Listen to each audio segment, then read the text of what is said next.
Welcome, everybody, to episode 949 of Humanity Rising.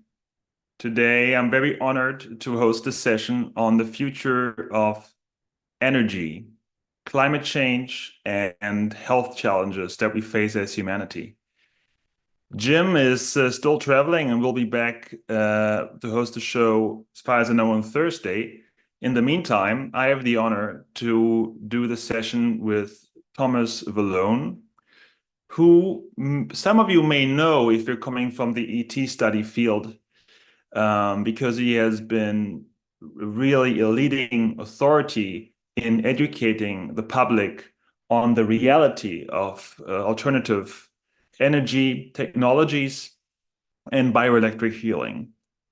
So, after 949 sessions of Humanity Rising, if you look at the landscapes of subjects we have considered, we talked a lot about climate change, what we have to do to reverse climate change. We've spoken about many healing modalities, psychological, physical, and we've also looked at you could say, mystery or phenomenon or secret of the UFO phenomena and its associated technologies that is hidden in plain sight. And what I think is really astonishing about Thomas Vallone is that he manages to connect all these supposedly disconnected subjects.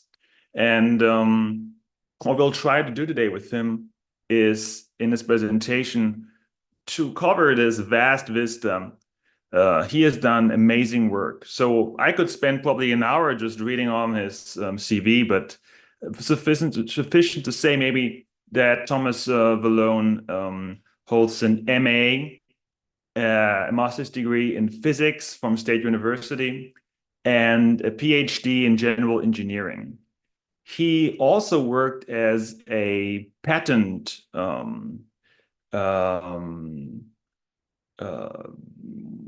person who looks at patents and determines if they are acceptable, so to speak, and has done an astonishing amount of uh, publishing work that I won't go into right now. You can read it up on his amazing biography as an author in the show notes. So, Tom, I invite you to turn on your video and unmute yourself, so we can get this show started. Thank you so much for being here. Thank you for having me. Wonderful. So, yes, I think a great way of getting this started would be to have you talk about what you have prepared for today and how we should frame this, and then we can go into your presentation, and people who are listening in can take notes, and then we will go into question and answers towards the end. What do you think, Tom? Sure, that's fine. I'm hoping I can stay within the time limit that you have for Yeah. this, and I'll try to make my comments brief. Wonderful. So, in general, the important part is that saving humanity is a very important and probably the primary focus of our Integrity Research Institute. And we do that in three different program areas. We're researching scientific integrity in the areas of energy, propulsion, and bioenergetics. And those are very vast titles and very vast areas to specialize in. As I taught community college, I actually had the fundamentals drilled into the students specifically so that not only a good teacher that teaches himself, but also to be able to communicate at the high school and first year college level. So that's been a helpful way to do public education, and that's exactly our focus. As today we're going to be looking at the ethics and morality as applied to the world, talking about environment, energy developments, food, health, drug-free, bioelectromagnetics, and then the question of ET intervention. Wow, sounds like a plan if you ask me. Yep. Let's get started. Okay. Amazing. Well, if you allow me to share screen, I'll You go. have permission. Okay, let's do that then. And I'll grab the PowerPoint slide, and let's see if we can start it in the beginning. I have it on an adjacent screen, so I'll be looking over to that every so often. So the question here is, and if everyone can hear what I'm saying, we have embedded videos and audios as well, so it should be entertaining, a visual, audio-visual presentation. So can humanity save itself? In the background, we have a slide that's available from co2.earth, featuring the NOAA data of the parts per million of carbon dioxide, and going up to past 400 parts per million right now. CO2 is important, and I'll show you why in a couple slides from here. But as I just mentioned, the 5 different sections of the presentation include the ethics and morality as applied to the world, environment and climate change, energy developments. We've had over a dozen conferences on future energy. COFE is the acronym for that. And you can actually order a flash drive that includes the proceedings of all of those conferences and video clips from them, as well as various details. So the food, health, drug-free, bioelectromagnetics, and the question of ET intervention. We'll have a Q&A session at the end. Now, dealing with ethics and morality, I took a ethics course as an undergraduate, minored in philosophy, and this is an important point that I believe should be taught in every college curriculum, because as we progress into adulthood, we're faced with ethical decisions all the time. And to weigh one ethical outcome versus the other is exactly what politicians are doing for us when we should be doing it ourselves. Now, the best example I found, which I highly recommend this video, is Dr. Norman Borlaug's The Man Who Tried to Feed the World. He is so famous, and perhaps someone you've not heard of, because unless you take an environmental science course that I taught for years, you would know that the Green Revolution is literally due to his work. What Norman Borlaug did in the 1950s, when I was born around that time, we basically had only 2 billion in the world, 1 billion of which were starving, mostly in India. And since then, the population has tripled. So how did population all of a sudden grow so significantly afterwards, after the 1950s? Well, we can credit Norman Borlaug, because what he did is he developed hybrid grains that could withstand drought and increase yield multiple times. And you can rent this video on Amazon Prime. It's an amazing presentation in the fact that he tried to feed the world when he told us that he was just simply giving us 20 to 50 years more to solve the overall problem. The surprise is that even as the population now has tripled to 8 billion and into a new slope of exponential growth, emissions, carbon dioxide emissions have quadrupled, and the energy demand has quintupled all in the same period. So it put more stress on the environment, and we still have a billion starving people, which is the irony of the situation.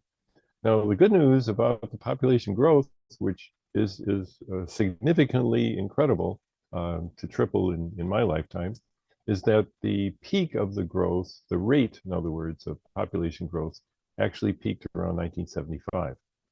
Now, what's interesting about that, and I emphasize the rate because as things change, as systems change, it's good to know where the peak is first, because over 100 years later is when we're expecting, around 2100, that the actual quantity will reach a maximum. So keep that in mind as we move on to CO2, for example.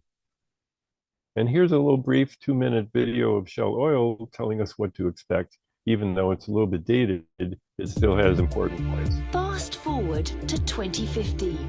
The world's population has grown to 9 billion.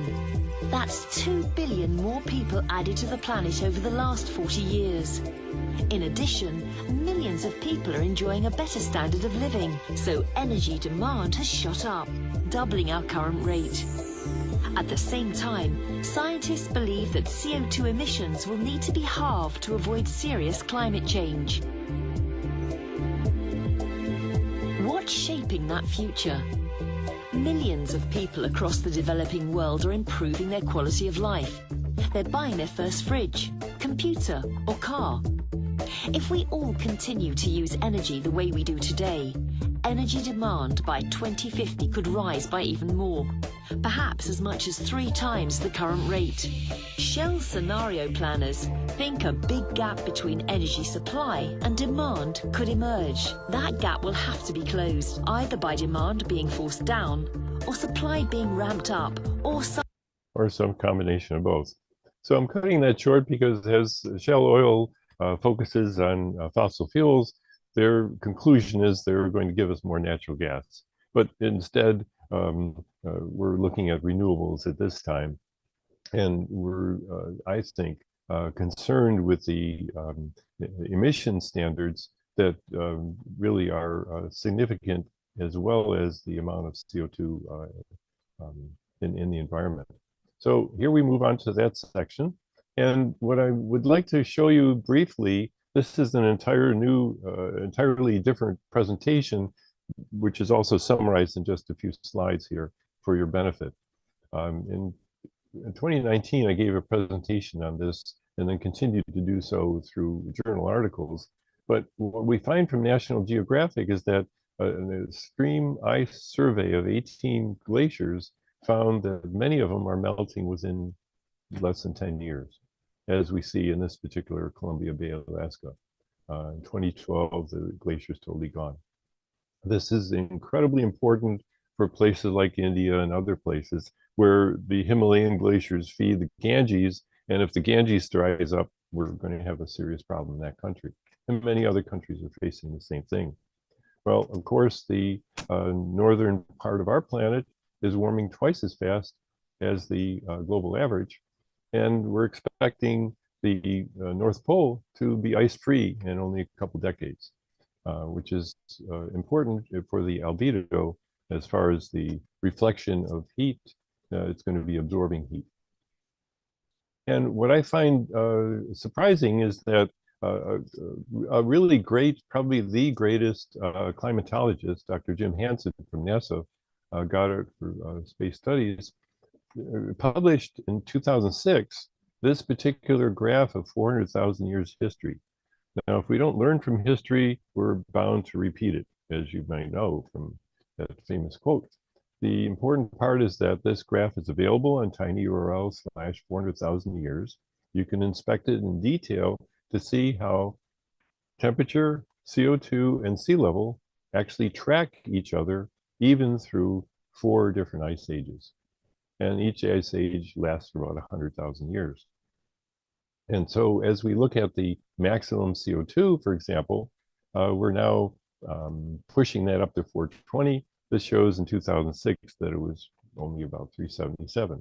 But the most, I think, important takeaway is that we're literally pushing it beyond the maximum the Earth has ever had for over 500,000 years. And so we're into uncharted territory as the literature started to, only a few years later, warn us that 4 degrees C, 6 degrees Fahrenheit were probably the destination we're headed for. Many of us don't understand what these degree numbers really mean.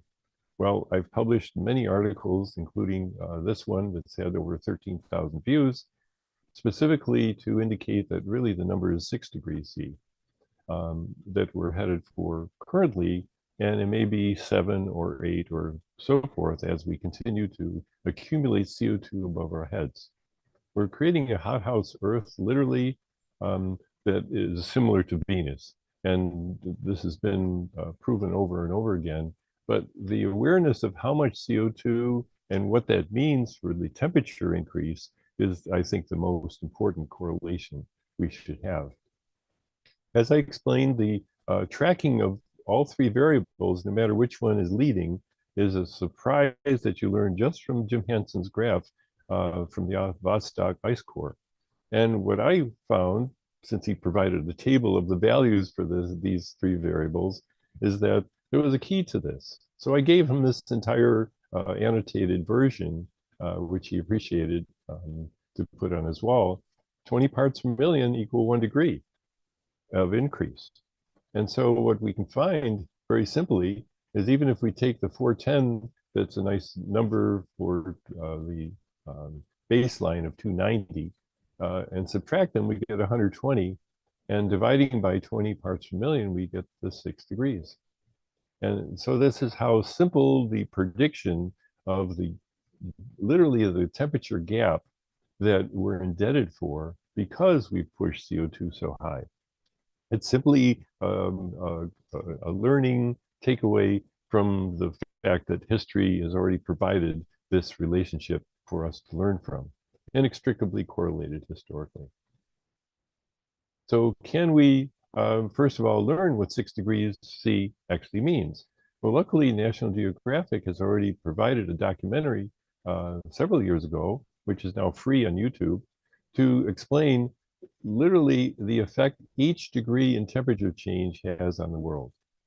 So I highly recommend this for students to become really more aware than we are currently of what 5 degrees, 4 degrees, even 2 degrees really means. Once you pass 3 degrees, you'll see how devastating this particular scenario is that we're moving into. This is literally almost unavoidable unless we take major international action, which I'll explain in the next couple of slides. So 6 degrees could change the world. And why is that? Because back in the 50s, we're only adding 10 billion tons of CO2 every year to the atmosphere, which literally stays above our head and starts grabbing more heat. 1980, 20 years later, we're looking at 20 billion tons of CO2, or gigatons as they call it. And in 2000, we're up to 30, and now we're actually around 40 in the 2020s. So 40 gigatons is the number that you should memorize, because every year we're adding 40 gigatons to the accumulated amount. And the ratio is literally almost about 8 gigatons of CO2 for every parts per million. 1 part per million, in other words, equals 7.8 gigatons of CO2. So that gives us a ratio of how to reduce the parts per million if we start focusing on the gigatons. The rate of change, which I'd like to briefly add, you can see the rate increasing here. The rate also is increasing, and that's not a good sign, because we really would like to see it peak at some point. And the peaking has been predicted to be around these couple years, 2024 and maybe 25, which then would predict 100 years later, we could see a leveling off of the CO2 emissions. So this is how serious CO2 emissions are worldwide. 75%, 85% of all the energy and usage of various fossil fuels. So why do we need carbon removal? Well, luckily, the International Intergovernmental Panel on Climate Change, IPCC, is now starting to talk about removing gigatons. And this is a very valuable improvement in their prediction. But the important part is that we really need to see a 40 number instead of only 20. And of course, the climate advocacy by John Gary says, even if we get to net zero on renewables, which has been the most important focus publicly, we still need carbon removal. So we're advocating gigaton carbon dioxide removal, CDR. And lots of articles have been published by myself in various journals across the Asian journals and the United States journals. You see the metric tons versus the Western version of gigatons, but they're both around the same value. And the important part is, why aren't we going full steam with carbon capture, as now is being asked in various publications? Well, luckily, green sand carbon capture, green sand program from Denmark is at least a good start in the industrial version of that. And we'll see now a short video of their program explaining exactly how they're doing it. We can use the oceans if we alkalinize the water. And we can also look at carbon removal by floating systems that can actually focus on capturing gigatons of carbon dioxide, dissolving it, or even solidifying it into a carbonate. So the Project Green Sand is what I'd like to focus on here. Vesta Earth also deals with similar gigaton goals. And the interesting thing is that when weathering of rock actually washes alkaline molecules into the ocean, we can form the bicarbonate or carbonate storage medium that's important for removing carbon dioxide from the atmosphere. And luckily, enhanced rock weathering has a very low dollar amount per ton. And that's very exciting, because even at $25 a ton, if we want to remove 1 gigaton, it ends up being around $1 trillion. So those are the numbers that are prohibitive at this time. But hopefully solar power can remove that barrier, and then it's a one-time investment in the hardware. So here's Denmark's version of addressing this on a megaton level. Deep in the North Sea, a world first is helping shift the course of climate change. We think ahead. We look forward. And we make a difference. Welcome to Project Green Sand. This changes everything. And so let me scoot ahead to show you exactly what they're talking about. And it's a nice little summary.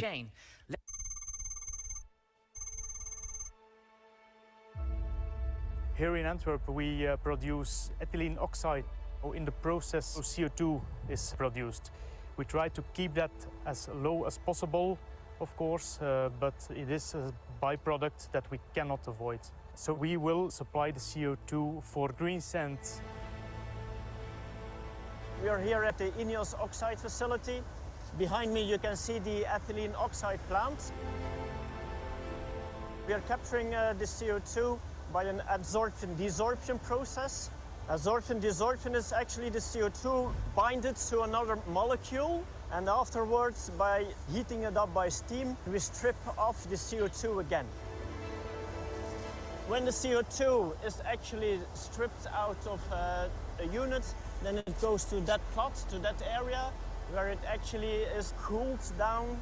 CO2 is going underground, and it's going further away to the storage area.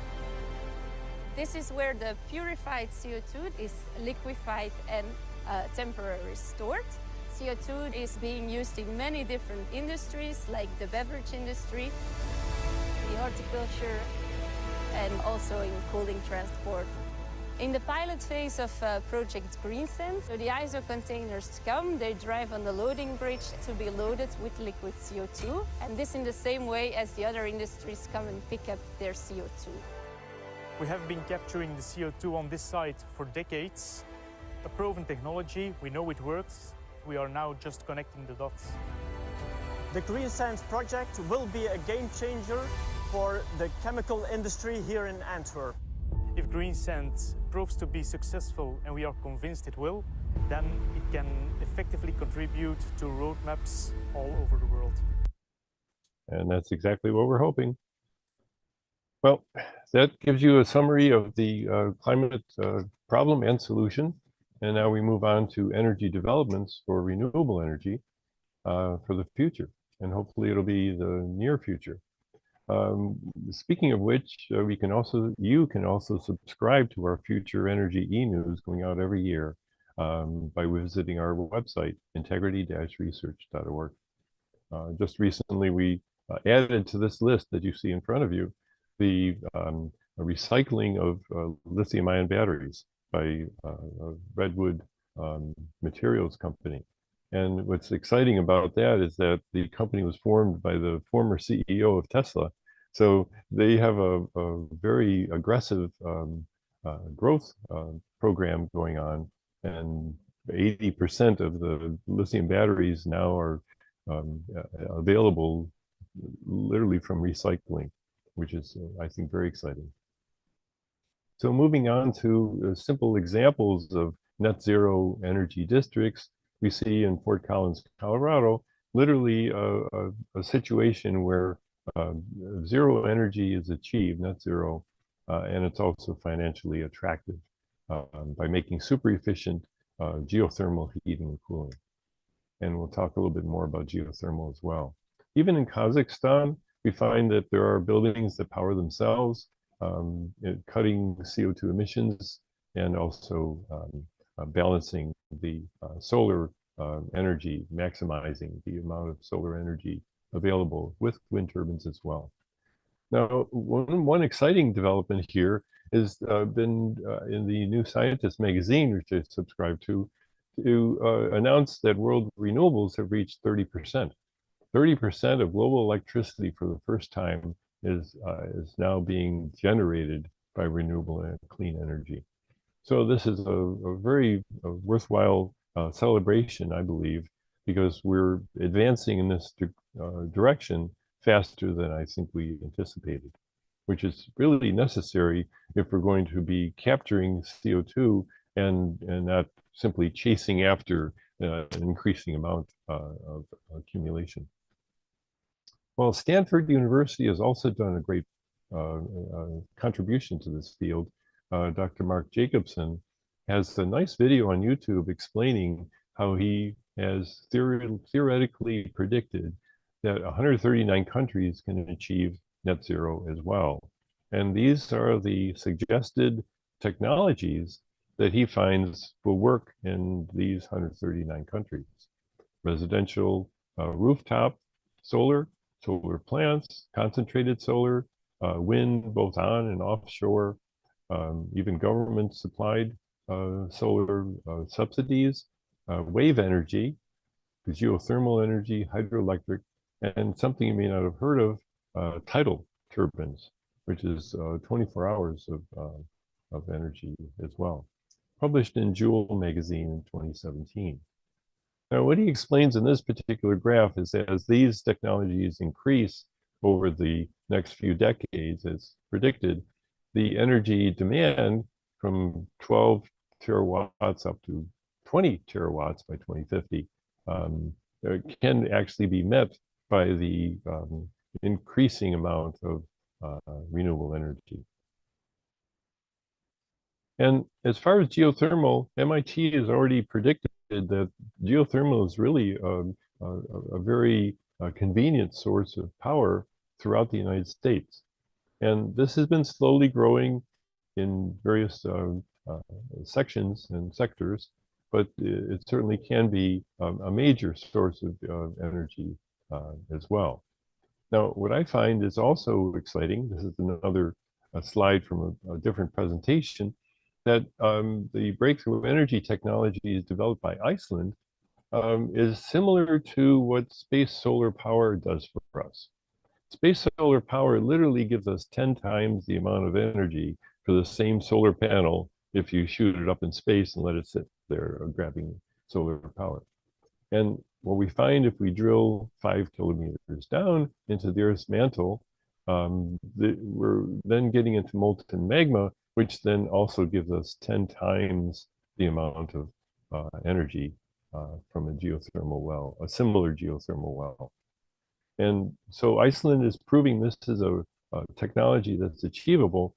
And so what I would like to propose is that the United States could be doing this too, because many of us may not know that in Wyoming, we have a Yellowstone series of volcanoes called calderas that are the biggest in the world. And I pause for impact because virtually no one knows how dangerous this is and how we're scheduled for an eruptive material that surpasses anything we've ever seen from any volcano. And this is the US Geological Survey showing us exactly what I'm talking about.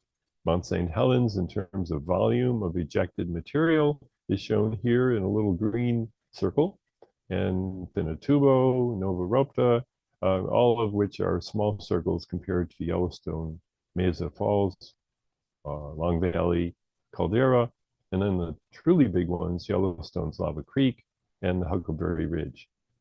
All of those in orange are over 1,000 cubic kilometers of ejected material erupted from the caldera. When it erupts, and the question is when, who knows? But you can see BBC and Discovery Channel have already produced docudramas on what's called a supervolcano.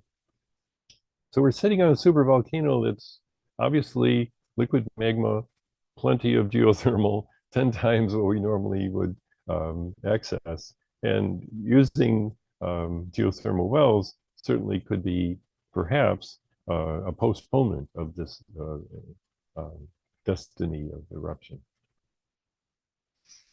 Well, moving on to other technologies, bacteria we find is also a possible source of electricity, surprisingly. And biovolt, fuel cells are being used for these types of strains in Maryland, for example, has been scaling this up for wastewater treatment. And surprisingly, electricity can be generated at the same time, simply by providing the bacterial and electrolyte medium. So we find that even Penn State University has been generating kilowatts from human waste, surprisingly, and even in Washington, D.C. here, using Norway's thermal hydrolysis, we have been converting sludge left over from sewage with microbes into 13 megawatts of electricity. So this is quite exciting and relatively unknown. Now, for each person that's watching this, you can do something too to help with the mostly fossil fuel generation of your electricity. We're still faced with that problem with many utility companies currently. Well, it turns out this company called Empowered, it's power with an M in the front and D in the end, empowered.com, I think offers the best solution, which you can actually purchase for $15 or $20. We have a whole bunch of them around our house and office. And what's exciting is you put them in the window, near a sunny window, and it charges up the light sufficiently for reading. 8 hours of light from the solar recharge. The other important part here is that empower.com offers global charity by donating these to countries that actually need them and don't have generated electricity available for those people. So there's a dual phase reason to contact this company, both for yourself. You can hang these in closets, which we do. So you have a closet light, and also take them on trips, for example, instead of a flashlight. Well, solar panels are very valuable, and even more so if they're put onto lakes. And floating panels could also power entire countries, according to some of the reviews and studies that's been done even in the UK hydrology of 68,000 lakes and reservoirs. So it has a terawatt-hour potential. And what's interesting is that not only it decarbonizes because we're generating from solar, but also it reduces the evaporation that's coming off of these lakes. And that's also a double benefit. Well, one of my favorite projects is solar-powered electric vehicles, which actually are emerging slowly. Aptera.us is one example. Even though it has only a 40-mile range from the solar power, it doesn't cost anything once you purchase the car. Literally no maintenance cost whatsoever, even to, quote, fill up the tank.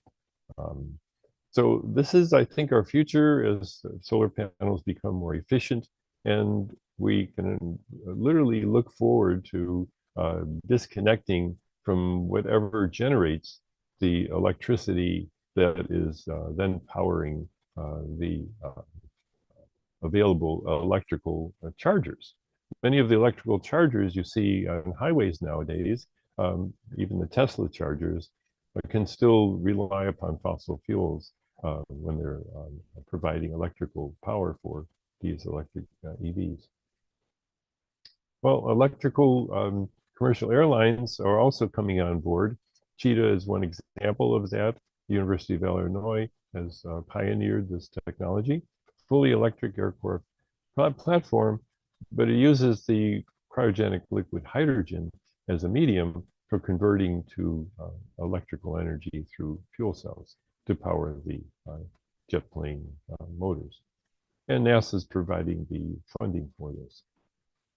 Well, wind turbines have reached a new world record here, and China is the we give credit to China for doing this. 250-meter diameter of a 380 megawatt hour turbine.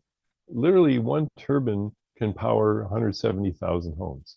So this is quite exciting, and they're placing them far enough away into offshore locations, many of which are even floating to account for sea level rise in the future, so that they're innocuous and not invading residential spaces. Well, the undersea turbines, I think, may be a surprise to some people. These are literally getting larger. I have many other photographs and examples of this, which we also feature in our Future Energy e-news, that literally work 24 hours a day based on currents that are even in Gulf Stream or tidal currents, for example. Tidal turbines are another example of this type of undersea wind turbine, if you want to call it that. And so grants of 200 megawatt power turbines have been supported. Well, the energy of evaporation is also something that you may not have heard of. Scientific American covered this a few years ago, but Harvard University and Columbia University have been pioneering this type of technology. With an example, this video is available online to see how a little car could be powered just through evaporation with a little bit of water underneath here to pick it up. But the important part is that energy harvested from evaporation could power much of the United States, due to one study from Columbia University. So these types of converters could also be placed on lakes. So there's lots of thousands of lakes that are available for either floating PV or the evaporation transducers. And if we start vaporizing our fuel mixture, we could probably look at even more improvement in the efficiency of any liquid fuel, even if it is biofuel as well. Well, I've published on various other technologies, for example, wireless transmission of power, as Nikola Tesla envisioned, and his Wardenclyffe Tower. We were the only institute or organization or company in the world to celebrate his centennial of the Wardenclyffe Tower in 2003. 1903 was when he built it on Long Island. So xenic surface waves are being used, all explained in this Nikola Tesla's Electricity Unplugged book, available on Amazon. And I've been on History Channel also on a Tesla special dealing with this topic. We've done publications on a comprehensive national energy initiative, and this edited anthology of the future of energy by Nova Scientific was also published with my editorial contribution. The topic of zero-point energy is a separate lecture, which I'm happy to give at some point. The book is available on Amazon as well. And this is really the fuel of the future when the technology is completely refined. Garrick Modell from Colorado State University is also looking at a prototype that does seem to work on generating electricity from 0 point through a special Casimir cavity. And if you're interested in transportation, faster than light travel also seems to be theoretically feasible due to the experiments of David Froning, which was happy to edit this book that's also available. Now, moving on to one of the last sections, food, health, and drug-free bioelectromagnetics, we find that I would say the conundrum of feeding the world with an increasing population issue is certainly being fought left and right by people who want to retain farming on large acreage of land. However, the vertical farming industry is taking over the industry very quickly. Just a few years ago, only aerofarms.com was literally the only vertical farming industry. However, when you look at the benefits, 95% less water, 99% less land, no pesticides, literally no pesticides at all, and a fraction of the fertilizer, the benefits seem to be overwhelmingly positive. There are companies called brightfarms.com. The list of 19 goes on, and it's available online. So we believe this is the future of farming for feeding the world sustainably, and it's available 24 hours a day and year-round as well. And you can invest in some of these companies as well. Well, moving on to the healthcare system in the United States, we find that there's more money per capita on healthcare. However, the quality of healthcare is a worsening situation in the United States. So the prescription drug industry, with the commitment to monthly investment in your healthcare by different prescribed drugs, is the modality we're trying to offer an alternative for. And this was available 100 years ago at the beginning of the past century. Electrotherapy, for example, was very popular. However, it was mismanaged to the point where the Flexner report literally stopped electrotherapy being part of the curriculum of the medical schools. So medical doctors literally are coming to our institute to learn about and purchase products that allow them to use electrotherapy in their practice. Dr. Glenn Gordon, a pioneer in this area, literally developed a product to help himself overcome congestive heart failure, and then he bicycled across country to talk on radio and TV about his cure. And due to NASA's discovery, and he explains this briefly right now in the next slide. What we want is we want to protect your tissues with an injury, and we want to stimulate repair with your injuries. Protecting your tissues has to do with the stimulation of a protein that I understand. Your tissues has to do with the stimulation of a protein that I understand has now been written up in Scientific American in its current issue. Heat shock protein 70 is becoming well known as a chaperone protein. We have studied it at Columbia University, and we are going to publish an article on how rapidly we can stimulate this within just a matter of about 10 minutes following application of our technology to tissue. And the more oxidative stress the tissue is facing, the more rapidly we see this heat shock protein evolving. Now, what does heat shock protein do? Well, it's a chaperone protein. And as a chaperone protein, it protects cells against death when they are facing a serious threat. So if you can do this immediately, imagine how many cells that you might have otherwise lost that are not lost. And a study done on stroke mammals, these were rabbits, they tied off their middle cerebral artery, demonstrated that if they started immediately after tying off this artery, they protected 70% of the brain tissue that was lost without treatment. Imagine that in a stroke. That's walking versus non-walking, talking and executive thinking versus loss of it. 70% of tissue protected in that fashion. So you can see all the details about the heat shock protein and how it's triggered. And this is one of Dr. Gordon's slides that I'm happy to reproduce here for you, specifically citing the details in pulsed EMF increasing neutralization by antioxidants. So antioxidant healing is also a side benefit. And the healing for injury, this is the major application for this. Trauma and injury can be speeded in terms of recovery by using a pulsed EMF product like this instead of, say, an ice pack.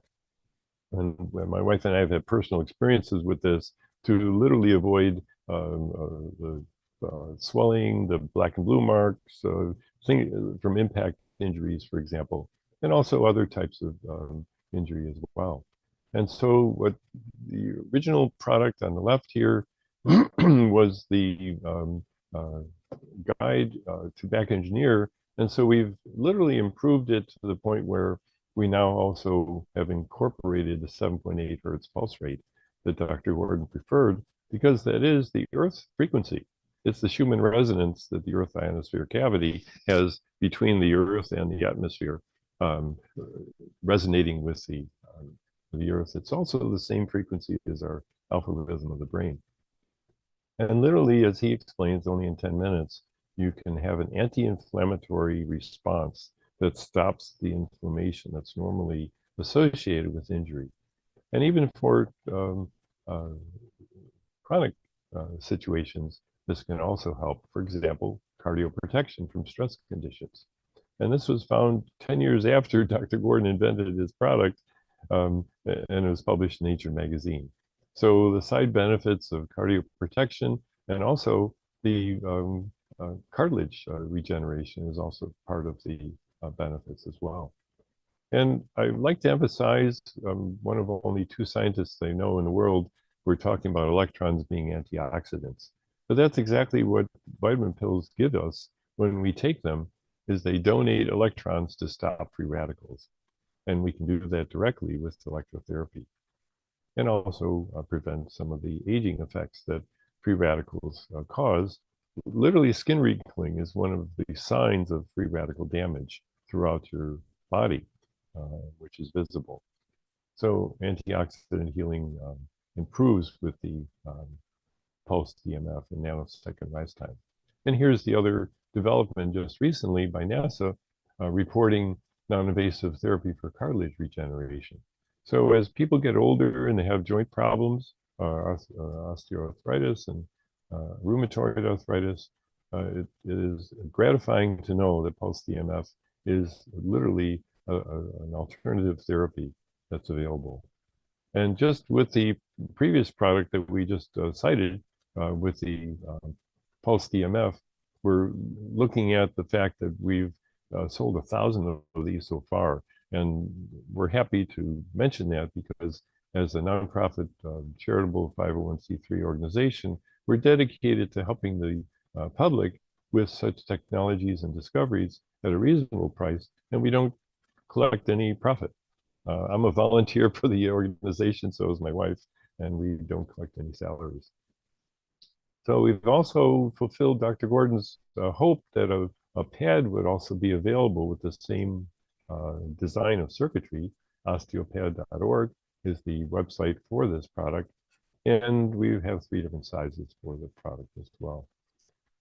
So what's to conclude the interesting summary of this also leads us into what the cell membrane of every cell in your body is doing. And what I find very exciting is that years ago, Nikola Tesla said that the cells behave as condensers. Well, a condenser is the old term for a capacitor or a charge storage medium.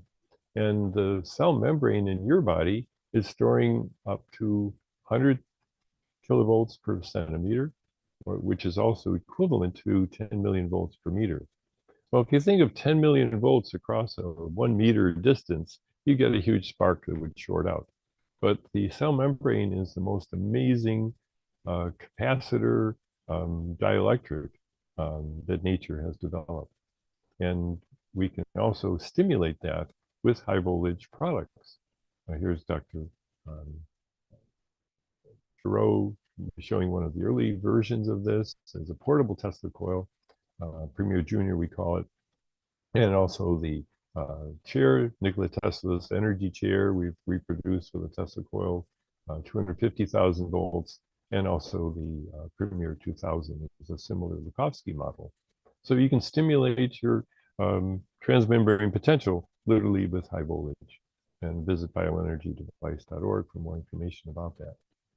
I've also written a book that's available in paperback, audiobook, Kindle, and audio CD, Bioelectromagnetic Healing. And this is available on Amazon as well, and through our website.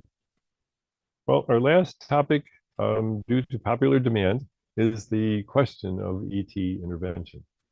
Well, I'm working on an introductory ufology and astrosociology textbook. Since I taught college years ago, the format is usually 13 chapters. 12 chapters are used, and 13 is an optional one. And what I'd like to do for you today, briefly, is simply show you chapter 12.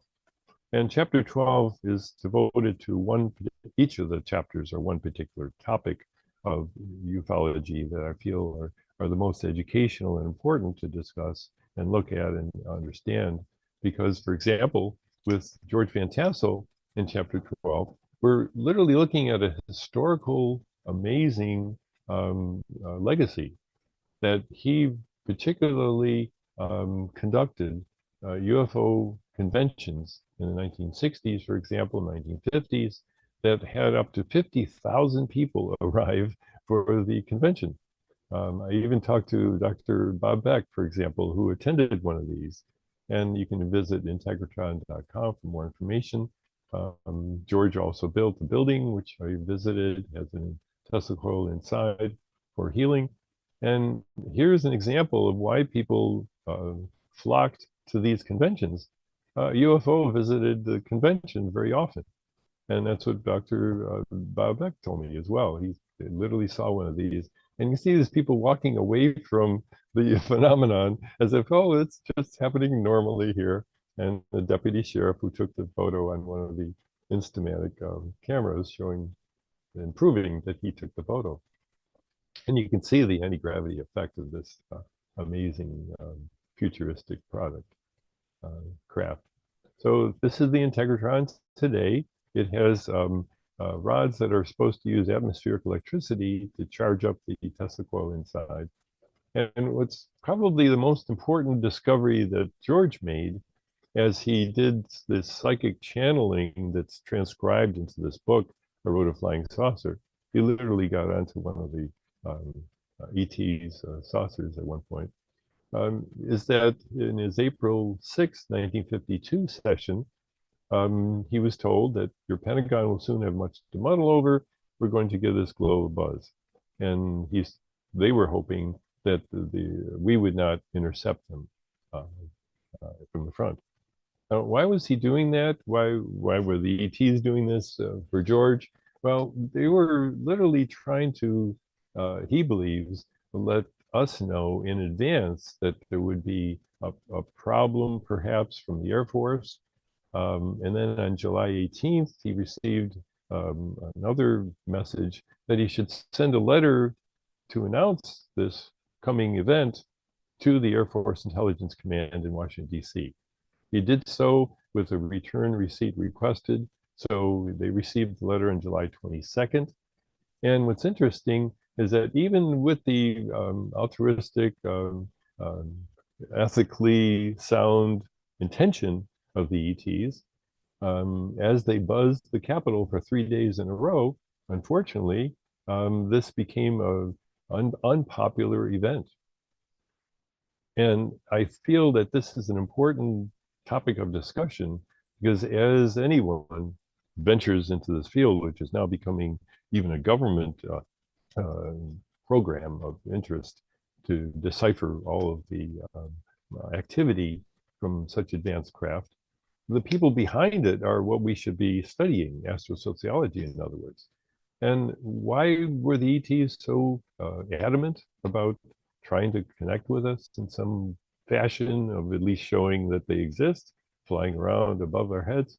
Well, a few days after this letter was arrived in Washington, D.C., on the 26th to 28th, they were flying around Washington, D.C. significantly to the point of annoyance. But as they explained to George, they felt that their purpose was that hydrogen is a life-giving element.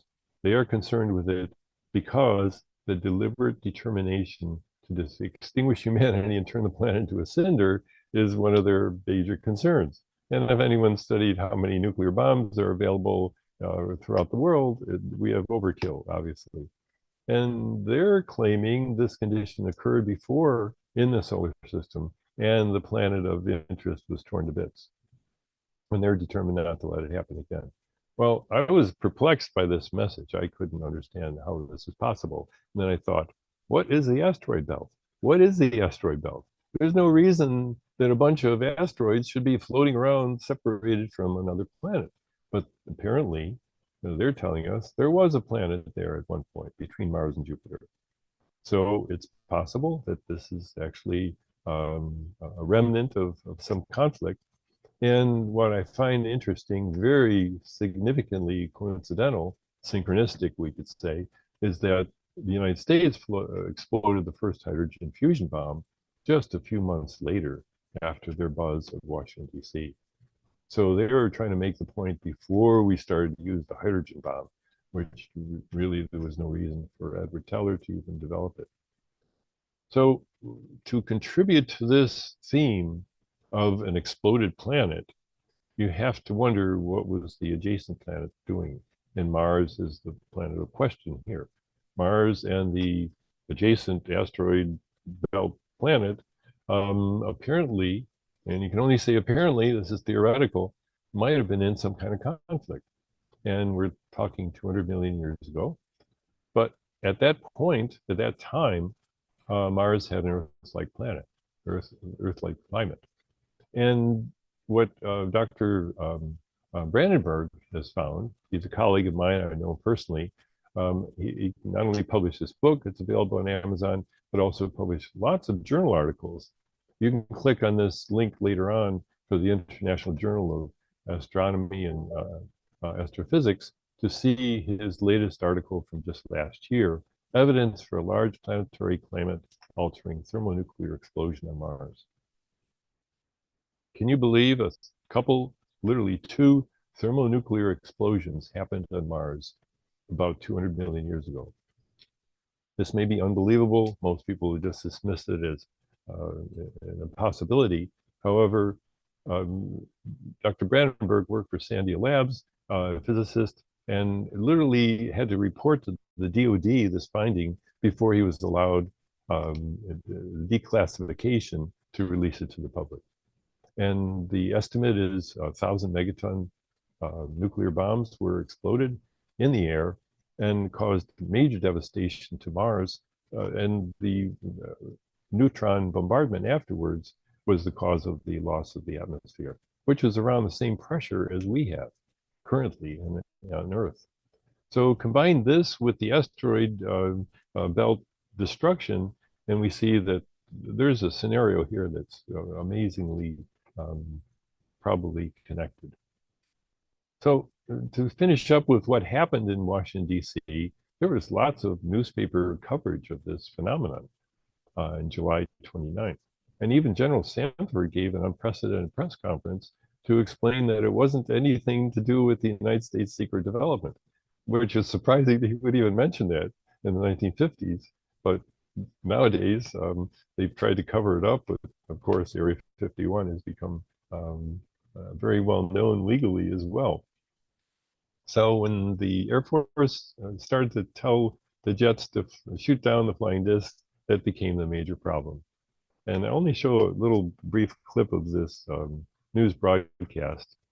It's literally talking about the event that happened on July 29th, but it may not be something that is going to start for us.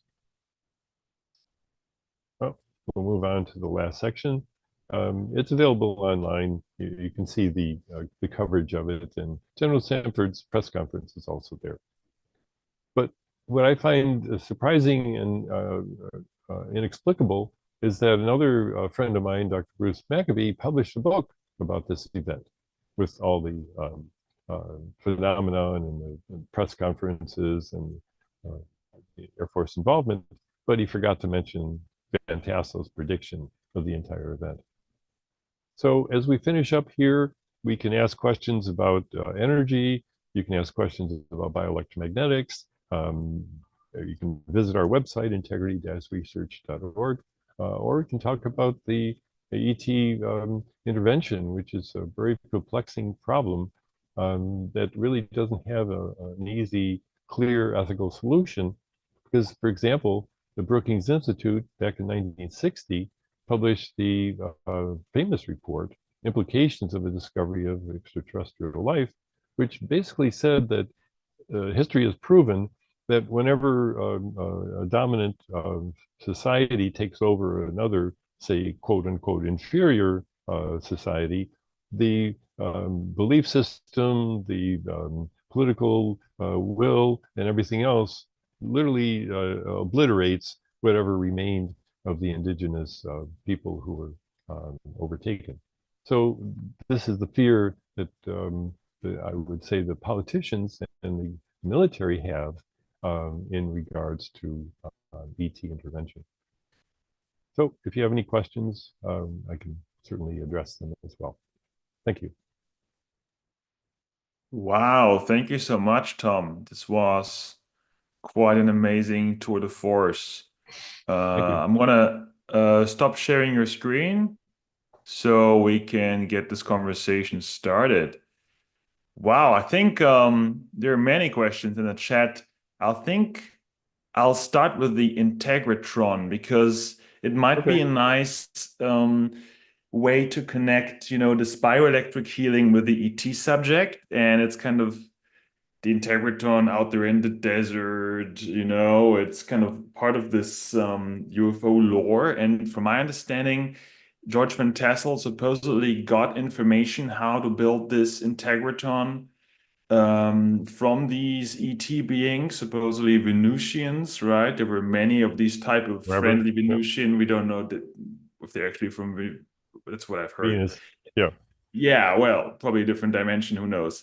In any case, do you know anything about the way this integratron functions? Does it make sense to you? The way it's supposed to function? I think it was never finished. Is that similar to the healing technology you offer, or what is it? Good bunch of questions. Luckily, I've studied this a lot, and so yes, it is similar to what we offer. I literally was on Ancient Aliens History Channel show describing the integratron. After lobbying for this topic, George Van Tassel, for literally a couple of years, they finally agreed to have an episode. So what I did is I built an acrylic model of the integratron, about this size, literally, and thanks to Precision Plastics here in the Beltsville area, and put a Tesla coil inside, a pancake coil, and which is also something that you see in the integratron below the floor, the ceiling of the first floor and the floor of the second floor, obviously. The important part is that it's a Lakhovsky design. The circular wires are interrupted. So the high voltage was intended on the pillar to be wound as a primary, and then the Lakhovsky antenna as a flat pancake was supposed to be above your head as you walked in and walked around the pillar. The issue here is that the current owners, their two nurses, really are not that interested in completing the high voltage portion of the integratron, because they have a wonderful acoustic chamber above the integratron in the upstairs portion. And this is certainly the attraction that they can come, people can come there for sound baths, as they call it. So someday it could be finished, And in the meantime, we offer a portable Likovsky machine instead. Mm-hmm. So just to maybe summarize, the general idea of this integratron that was never actually finished was for people to be in this room and we charge their cell voltage, which would counteract aging, because as we age, the cell voltage decreases. Correct. And your technology, like you have on your YouTube channel, you have a chair where you can sit on, is a similar type of energy which has been coined radiant energy. Is that a term you agree with, that recharges your cells? Correct. That's certainly high voltage electrotherapy has many names. We give credit to Tesla for pioneering that. Mm-hmm. So this type of electricity is not something that you will find in electricity, electromagnetism textbooks that are being taught today, right? It is not something that has a room in our official understanding of electromagnetism. Or does it? I would say it's an emerging technology because people and doctors and therapists and clinicians are coming to us and rediscovering what was available very popularly 100 years ago. Mm-hmm. Yeah. Okay, but I mean, what I found astonishing on the video on YouTube, if you search for Tom Balone on YouTube, you'll find a video where he's sitting on his device and he has a light bulb in his hand, and the light bulb goes on, right? Which supposedly is impossible if we think about electricity, where we're being taught it at school, right? Because it seems to be there is a type of electricity that human bodies can naturally conduct without any shock. And it even feels good, right? Right. So is this ET technology? I mean, what is this? Well, who knows where Nikola Tesla discovered it from? But see, what's interesting to me is that this was available before 1900, and yet the generation of the high voltage was not convenient. But as AC electricity was available, I grew up in Buffalo, New York, where Niagara Falls is only 20 miles away. So I did a lecture on his history in Niagara Falls as well. And Buffalo received electricity 20 miles away, literally around 1895. But by 1896, the entire country and parts of the other world, were already generating and transmitting electricity, because AC electricity transmits over wires very nicely. So once that happened, then the transformer that you need a small transformer and then the big transformer, two of them in series, to generate the high voltage that these Tesla coils require. It was very convenient because you could plug it in the wall. So then doctors started using Tesla coils for therapy. I have a picture of one on my wall from the Electrotherapy Museum, which is online. And I give a lot of credit to them for retaining the history of this electrotherapy, high voltage electrotherapy, quite a bit. Right. So maybe to frame your entire lecture, as we move into the age of climate crisis, where we don't really have an option to continue on the current path if we don't want to face extinction, and we're at the same time also becoming more and more aware of the UFO phenomenon and the technology that's obviously involved with it, this might be a moment to resurrect this knowledge we already have since over 100 years and bring it into the mainstream and into broader use. Is that something you would agree with? Absolutely. You've summarized it very well. And I even see some of the pop-up chats that are asking, has it personally helped me to avoid aging? Well, I say, yes, I'm 73 years old, and I believe I'm acting as a 40-year-old. I go running, jumping, lifting weights, and do aerobics almost every day. Yep. And meditate very daily as well. Great. So I'm going to go through some of the questions here. So, well, I'm going to start with a question by Kim Kurjan, who asks, as an engineer, please share your thoughts about the relentless geoengineering by our US military. That's our conspiracy, tangent, or real. Do you have any information on that? Quite a bit. Actually, I'm in touch with some of the pioneers, Linda Moulton Howe and Richard, uh, uh, various other people that are writing books and on YouTube often. The interesting thing is that um, I think we're dealing with the issue that back engineering is happening very uh, currently and continually. Um, we can perhaps credit Area 51 as fore. I personally have met Bob Lazar and give him a lot of credit. He finally wrote his autobiography that's available on various book sources.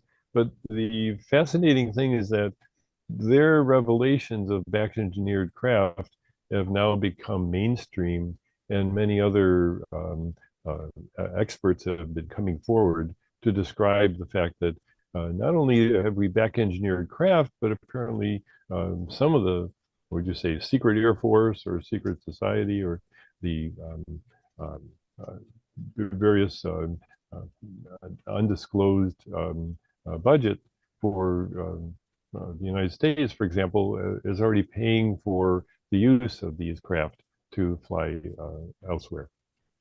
Right.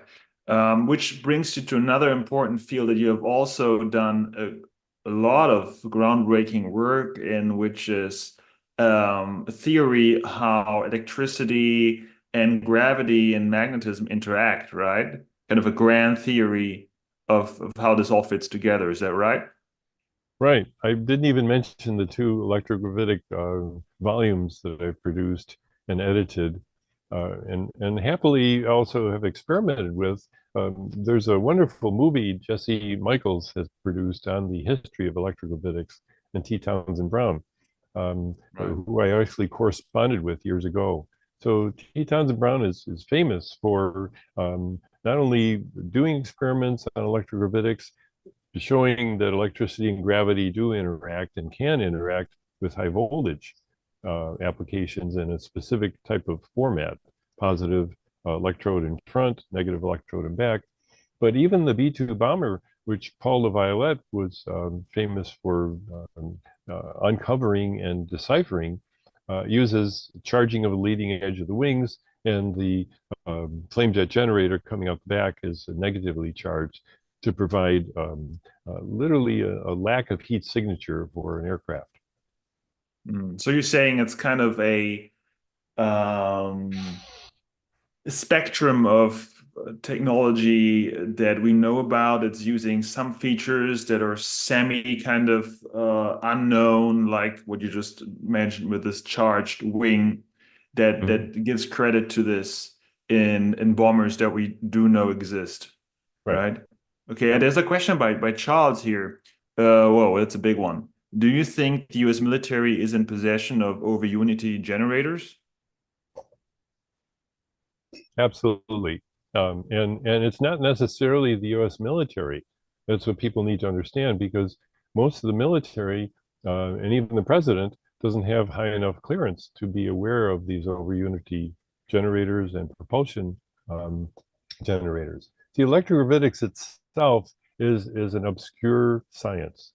And when you talk to physicists, Tejmar is a good example. They'll say, well, if it worked, I would know about it. So they have an arrogance that prohibits them from investigating the secret use of back-engineered technology that brings us way ahead of where we thought physics limits the travel at the speed of light, for example, and so forth.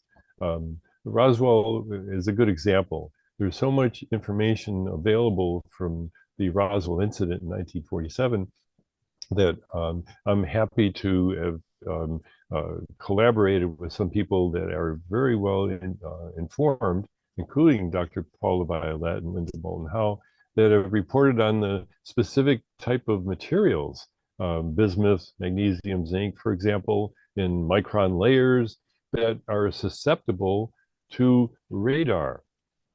And I pause because many of us may remember that there have been some declassified military publications that admit that the radar around the World War II era actually brought down UFOs.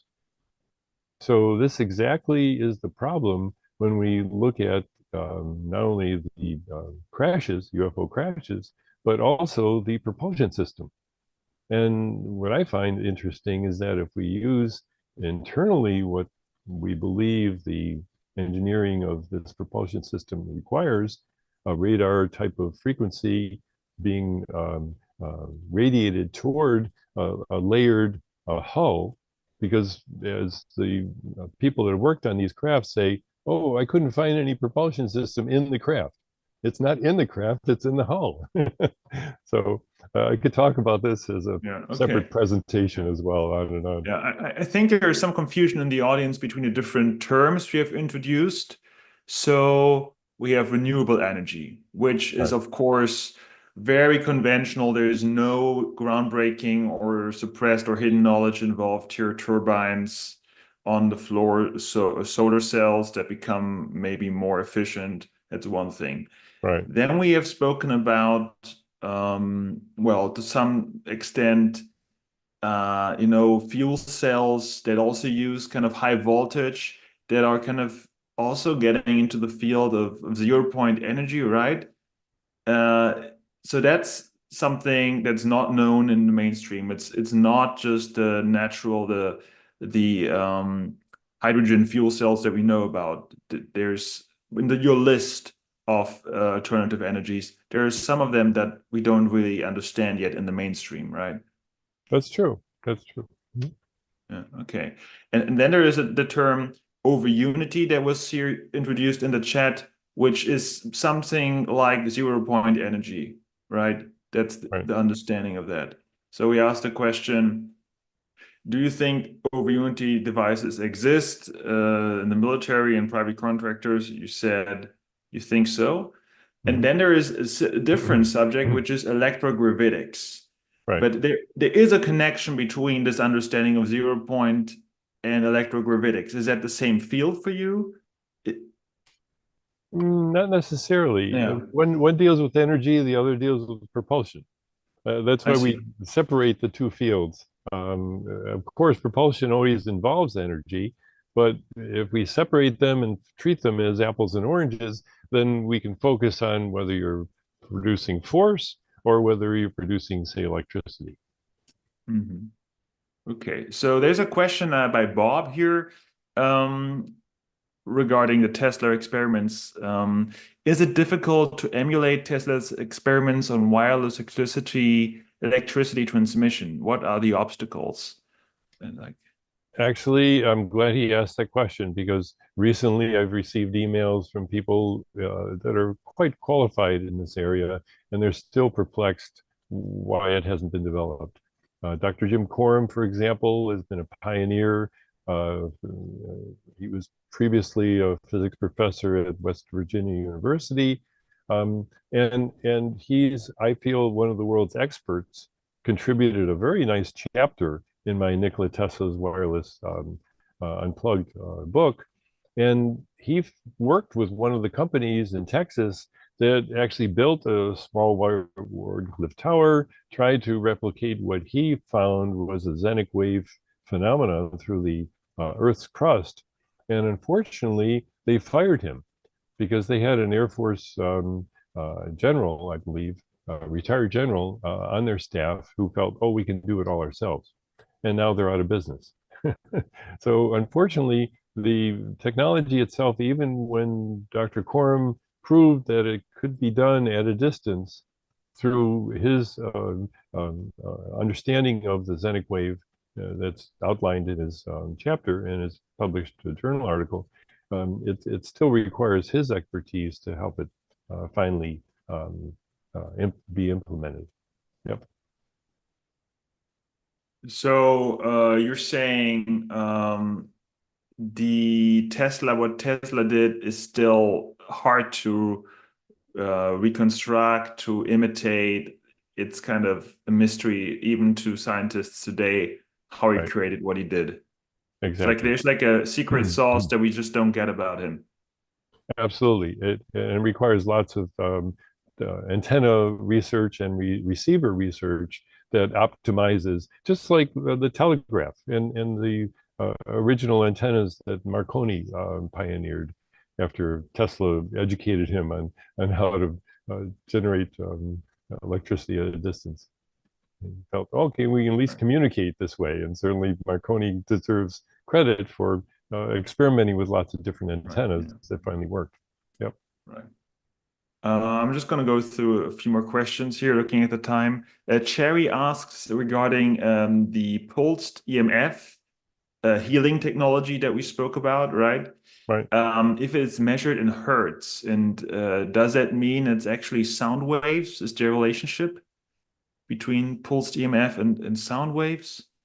Not necessarily. It happens to be in an audio frequency. They say the ear can hear 10 hertz up to 10,000 hertz. That's the range of most human ears. So we're at the very beginning of a very low tone. You can actually see the flickering light of 8 hertz from our products. The LED literally flickers because the eyeball and retina and nervous system takes in 10 images per second. So that's what 10 hertz means. So if we have an 8 hertz signal, we can actually see it. But as far as hearing it, perhaps if you have a transducer and a speaker, you could hear a very, very low tone regarding that. But electromagnetic fields are different than sound waves. Right. And so another question regarding these pulsed electromagnetic fields. Would you say that that's exactly what your Tesla chair creates, PEMFs, or is it something different? Well, the fascinating thing is, and I give a lot of credit to Tesla because he actually did publish journal articles and he was giving lectures at electrotherapy conferences about his Tesla coil application for therapy. And doctors were very receptive to what he had discovered and experimented with in terms of the human body. But the exciting thing is that pulsed EMF is perhaps a more controlled single frequency pulse rate as compared to a Tesla coil that's a very broadband pulse rate. So with a Tesla coil, you get kilohertz, megahertz, and gigahertz all coming out of the antenna at the same time. So it's a broadband splash of frequencies. And the Lakhovsky theory, which we subscribe to, is that the human body will absorb the frequencies it needs. And so that's where the rejuvenation and the storage of energy benefits the therapeutic human batteries around every cell membrane. Yeah. I mean, the idea that electromagnetic fields are beneficial to the human body is difficult to understand, I believe, to many people who just hear about electrosmog and so on and so forth. Like, that's true. How does that fit together? It's maybe a big subject to start, but it's an important one. I have a section in the bioelectromagnetic healing book specifically on that topic. There's been obviously some concern about electropollution and various other negative effects. Well, there was a few years ago a cell phone study with thousands of people that analyzed in general the dangers of using a cell phone. And what's interesting is that long-term usage, holding the cell phone close to your head, had a correlation to increased cancer rates.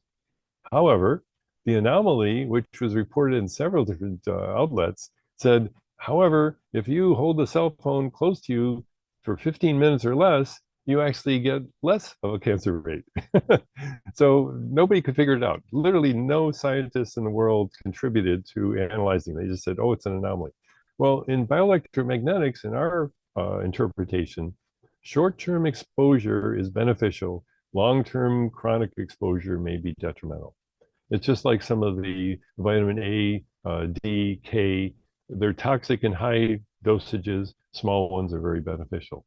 Similar effect with pulsed EMF.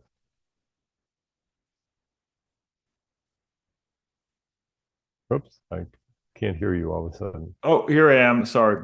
Okay. Yeah, there's so much in here. I mean, looking at the time, I want to respect your time.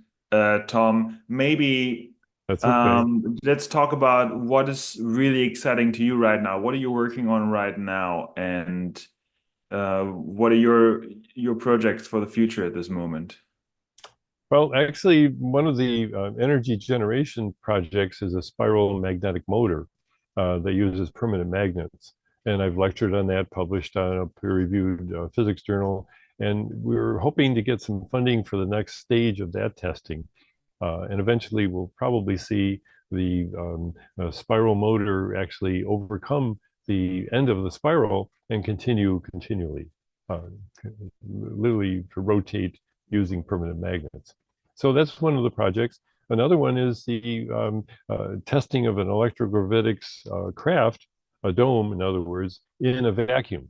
And that's what Jesse Michaels has been offering a reward for after his video on the CIA fellow who developed the UFO, which is on YouTube and about an hour long. It's very interesting. But the testing of electrogravitics in a vacuum would prove that it's a viable spacecraft propulsion system, which currently is not very well known. So those are two Wow. products. So you're a contestant in Jesse Michaels' call to prove that electrogravitics exists and works In space. Yeah, correct. in space. Wow. Yeah. Wow. Mm-hmm. Wow. Okay. I want to try to come to an end here with two more questions, but I believe that Tom will join the after chat for a few moments at least. Sure. Is a question by Robert Hayes, which, very technical, but maybe you can help him. The concept of utilizing large temperature differences between the surface and deep sea water to generate electricity, known as ocean thermal energy conversion, provides a renewable solution to fueling our future. However, it remains poorly assessed. Lockheed has done much of the research proving the practicality. Tropical areas are particularly well suited. What's the holdup? That's a good question because I taught environmental science where the first OTEC generator off the coast of Hawaii was successful in generating, I think, about 10 megawatts. So that's a proven technology. It's available, as many of the others that I reviewed are as well, but all of them require investment.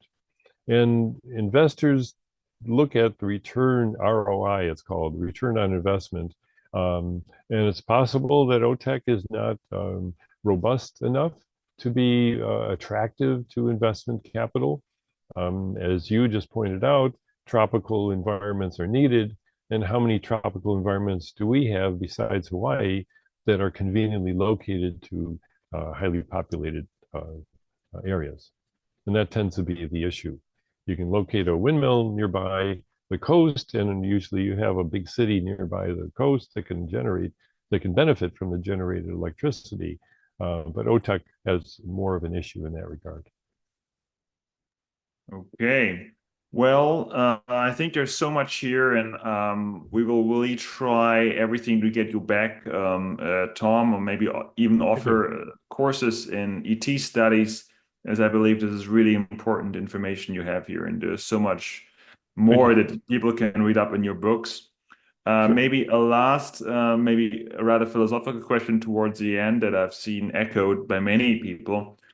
How do we get the so-called controllers, right? Or the interests that have made it difficult, to say the least, for these technologies to come into the mainstream, to focus on creating a thriving life? Do you see in your lifetime the needle moving on that, or what's your sense? Oh, I believe I'm very optimistic about everything. So yes, I do see it moving and improving. Excuse me. And I would say that our primary focus in general, our institute, looking at all of the things we've discussed, is the gigaton capture of carbon dioxide. Because if we can secure our future to be as comfortable as it is now, or was just a few decades ago, then we can actually start focusing on using the trillions of dollars that people, billionaires and industries are now generating to then develop off planet technologies. And really, all of that is available to us, as Elon Musk has proven. But really, we have a problem at home that's an impending thing that's not going to go away. In fact, I literally heard that on an NPR radio as I was driving to the office today. It's a problem that won't go away. It's worse than COVID. It's here to stay, and we have to address it in the gigaton carbon removal, besides all the renewable energy that's really coming on board very quickly. So you would say the most important pending issue for humanity is carbon removal from the atmosphere. It needs to happen yesterday. As soon as possible, as soon as possible. Every decade we wait is adding another 5 parts per million to the atmosphere. And we can't even afford to have 10 more parts per million, because 20 parts per million is another degree we have to suffer through. And 6 is the limit you'll see in that video from Nat Geo. That's intolerable worldwide. Yep. Yeah, you mentioned that at the beginning of the presentation, but there we go. I mean, the issue is that we cannot use conventional ways of producing energy to do this. We need to find ways to extract carbon that are carbon neutral, so to speak.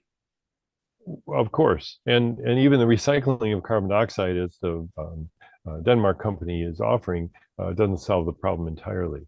It needs to be sequestered into a carbonate or bicarbonate, and at the level of billions of tons. And if we can do that with a renewable energy source, then we're in like Flint, as they say, we're reaching home base where these generators could constantly work, like Climeworks. People should take a look at Climeworks. They're a Canadian company that is a remarkable, very aggressive atmospheric capture of carbon dioxide, and they're aiming for the billions of tons arena. And luckily, they found a political method to sell their carbon credits while they do this service to humanity. So that's the win-win situation we want. Right. Yes. I mean, this fits nicely into other presentations we've had on global warming, where we also put an emphasis on restoring the biome of the actual soil so it becomes more able to absorb carbon, right? So it needs to be not a purely technological solution, but also a truly regenerative solution that integrates also the biodiversity and puts that back on the compass here, right? Wouldn't you agree? It can never be simplistic. Yeah. Right. Yeah. Well, amazing. Thank you so much, Thomas. And thank you for your time. And we could go on for hours and hours. And you said the company is called Climeworks, like CL. It's the one you see in the chat, is correct? That's correct. Yeah. That's right. Great. So we will continue on the after chat. And Tom, if you can join 10 minutes, that would be totally amazing. And I'll sending you the link now via email to join. So thank you so much, and see you tomorrow for a new episode of Humanity Rising. Have a great day wherever you are. Bye-bye.